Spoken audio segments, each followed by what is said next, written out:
אתה נראה כמו סוס יאור, יש לך שכל של ציפור, עדיף שתישאר בבור כי בקרוב אתה תמות. אתה פשוט אידיוט גמור עם שיגעון גדלות חמור, אתה שטן או בקיצור אתה חלאת האנושות. גם אם תזרוק עלינו טילים או תאיים על הגלילים, החברים שלך מסוריה ואיראן.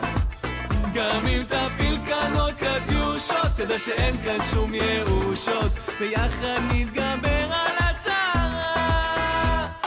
יאללה יא נסראללה, נדפוק אותך אינשאללה, נחזיר אותך לאללה עם כל החיזבאללה.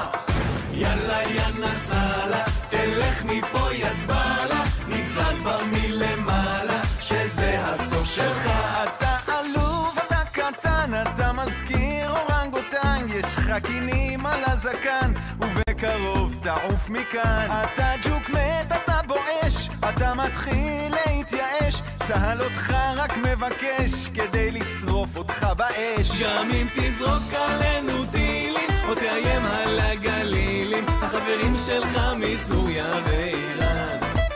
גם אם תפיל כאן עוד קטיושות, תדע שאין כאן שום ירושות, ביחד נתגבר על הצרה. יאללה יא נסראללה, נדפוק אותך אינשאללה, נחזיר אותך לאללה עם כל החיזבאללה.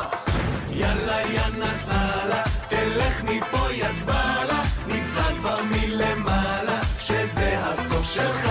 אז תקשיב טוב יא חיזבאלונצ'יק עלוב, ותהיה מוכן, כי בקרוב כל צה"ל עם האפאצ'ים, ה-F-16, הספינות, הטילים, הטנקים, הקומנדו, צנחנים, גולני, גבעתי, כולם מגיעים אליך לביקור. אז תנשום כמה נשימות עמוקות ותהנה מהם, כי אלה הנשימות האחרונות שלך, יא כלב. יאללה יא נסראללה, נדפוק אותך אינשאללה, נחזיר אותך לאללה עם כל החיזבאללה.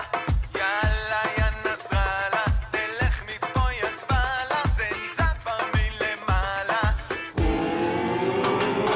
יאללה יא נסראללה, נדפוק אותך אינשאללה, נחזיר אותך לאללה עם כל החיזבאללה. יאללה יא נסראללה, תלך מפה יא זבאללה, נגזר כבר מלמעלה שזה הסוף שלך.